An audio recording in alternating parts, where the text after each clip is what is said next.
website right now and download my free course on alternate picking mastery. It contains 5 essential exercises that will take you to alternate picking mastery faster than you can imagine. And then I've included my method of how to lay out a practice plan in just 1 to 2 minutes that will absolutely boost your results like nothing you ever tried before. So go download it right now. It's free.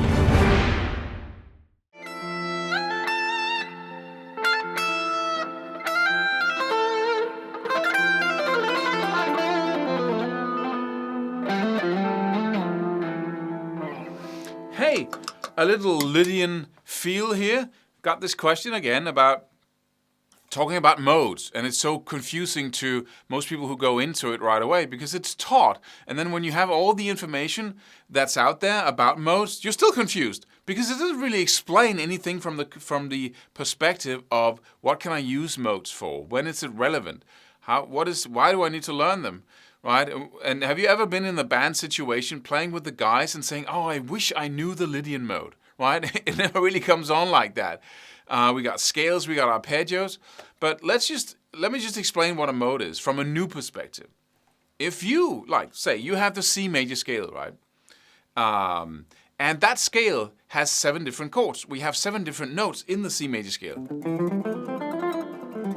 And please stick with me here because I think you'll know what modes are after we've been talking about that. That's the C major scale, right? Could be any major scale, but it's the same construction of notes with the same intervals in between the notes. You have 7 different chords within that scale because you take the C and you take every other note from that one note. Right? Instead of going for the next note, you skip that, take that, don't do that, and go for the G. Play those 3 notes together that you derived from taking every other note from the C, and you get a C major triad. And you can go for the next note, the D in the C major scale, and take every other note from there. And because of how the scale is constructed of whole tone and semitone intervals, then you'll get a D minor, right? And so you can continue up the scale, taking every single one of the 7 notes, and then taking every other note from that note and then playing them together, and then you get 7 chords. So from the C major scale, you'll get a C major, a D minor, an E minor, an F major, a G major, an A minor, and then a B minor 7th flat 5 if you take 4 notes, because you can take 3 notes, every other note until you have 3. That will give you triads, normal chords, and then you can take 4 notes and then they'll give you a 4-note chord. So you get a C major 7th instead of a C major. But that's not the point here. The point is that, okay, let's say we're in C major because that's what it means. If you play chords from the C major scale that all goes together like that, we say you're in the key of C major. And then you can play any one of the 4 chords. But let's say that you stay on one chord. Just for the sake of example, let's say we stay on the C major chord, right? And I'm going to explain this from the perspective of sound. If you play the C major scale over the C major chord, you'll find that some of the notes sound really bad if you stay on them. Even though you're playing the C major scale over the C major chord, then anyway, how cool is that, right? Sounds like tension, sounds like, Let's take the next note. Not as bad as the other, but still rather tense. Let's take the next note. Oh, that's all. That's nice. Let's take the next note. One lower note. Also sounds a little bit, but okay. Home again, right? I'm just taking every note of the C major scale. Oh, that sounds a little bit out too, right? Let's take the next note. Oh, that's also out. 2 notes in a row, that's out. Next note. Why is this? Well, because we're playing 3 out of the 7 notes of the C major scale in the background, right? It's a chord that comes from the C major scale and is 3 of the notes from it. So when I play the C major scale and I hit one of the notes of the chord, it sounds like home.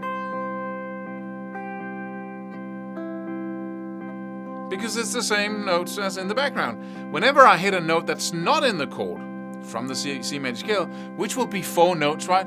We got 7 notes in all. I'm playing 3 of them in the background, and now all the 4 that are not in the chord are going to sound like still C major scale, but not but it's all the notes that are not in the chord.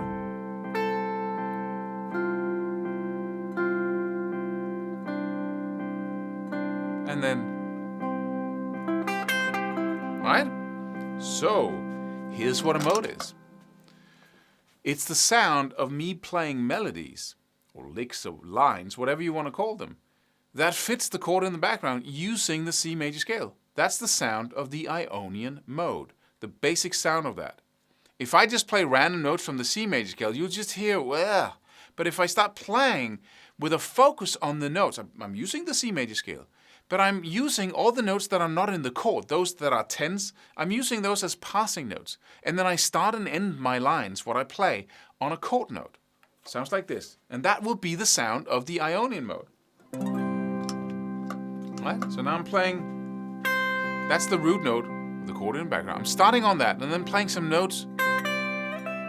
That's the third of the chord. That's also in the background, this note. But in between, I have a note that's not in the chord, but in the scale. One of the 4 notes, right, that sounded dissonant. So if I play a little line that starts on a chord note, goes up to a note that's not in the chord, and then ends on a chord note again, home.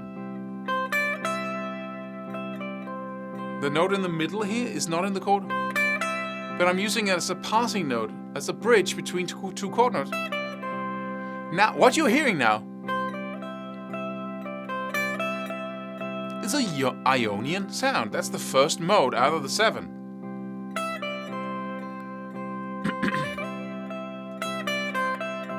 And take another chord note. This is, and I can go, right? These 2 notes are not in the chord. This one is, and this is the root note. So if I go, you hear we're tense a lot longer.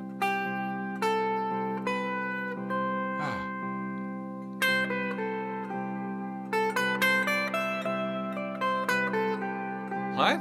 You hear that Ionian sound?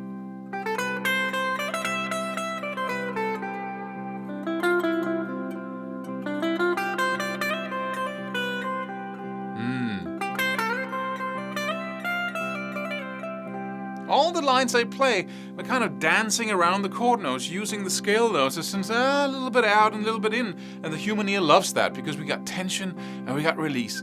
Tension and release.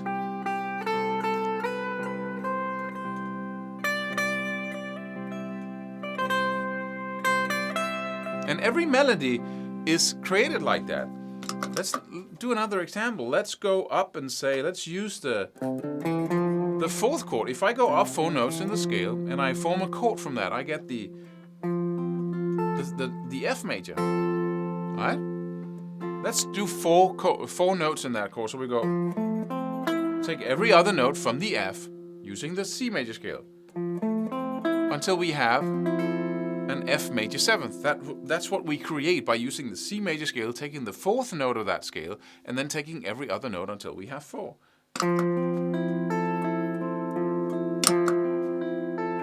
If I then start playing the C major scale,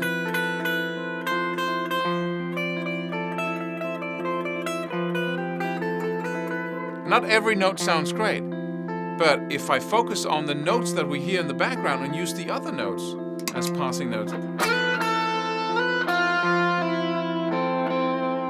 hear how this sounds. It's a major chord and it's a major scale, but it sounds vastly different from the Ionian. This is the Lydian sound you're hearing now.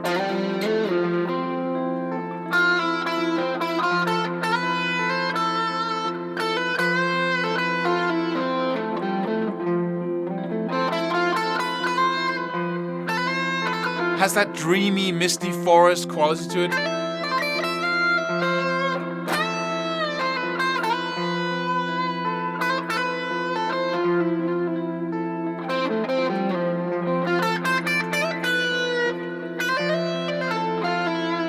Right? It's like it's major, but it's not as upbeat and cheerful as the Ionian, which is you can also take the 4-note chord instead of playing a C major chord. I take 1 note and play a C major 7th.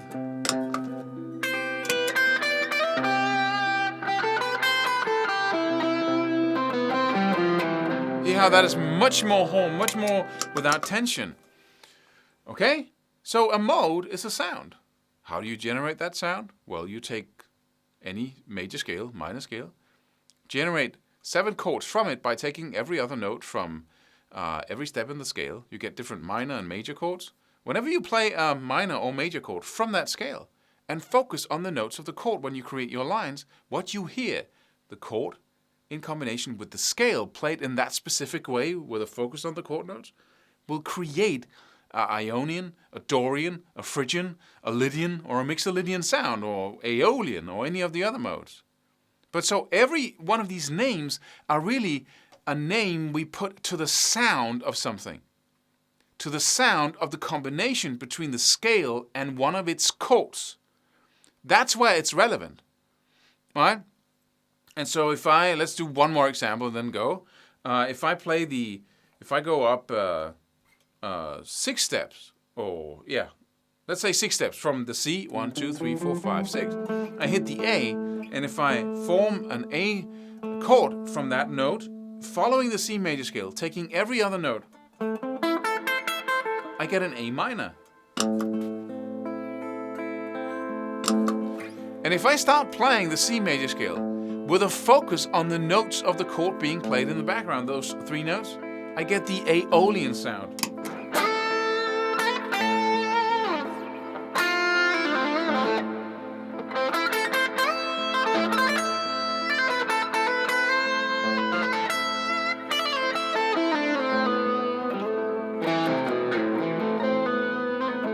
Right?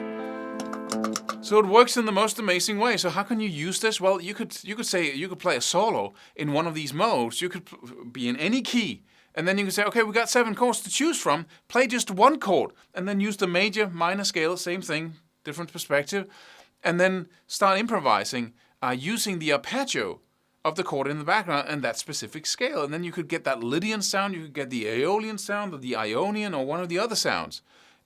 During the whole, or you could shift and use 2 chords. So 4 bars of one chord, 4 bars of another, and have 2 modes in the same solo, and shift that whole sound, that whole perspective midway.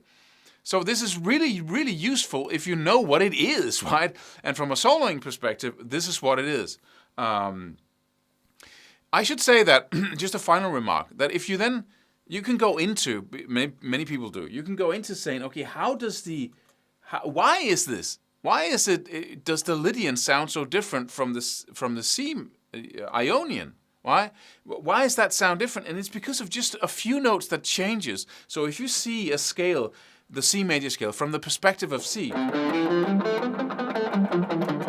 you get that sound. I play it 8 notes up and 8 notes down, up to the octave and down, which makes you hear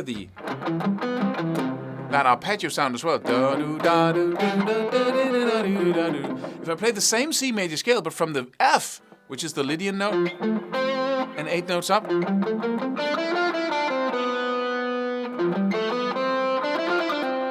you'll see that you're playing the same shape, almost exactly like from the C. Same fretboard shape, but if you play the C major scale up from the F, it looks exactly like the C major scale from the C, but it has only one note that is different. And that's the Lydian sound. That's the whole way, that's a whole shift from the Ionian to the Lydian. I hope this was helpful to you. Go study modes from the perspective that doesn't make sense, and then come back here, back and forth, and go, look up, search on this channel for other videos about modes. That's the way you get it suddenly, right? That you have different perspectives and it's pointing in the same direction, and then I got a couple of videos on this because it's something that people are very confused about. So, see you in the next video. Subscribe for more free videos. Do it. Do it now. Do it.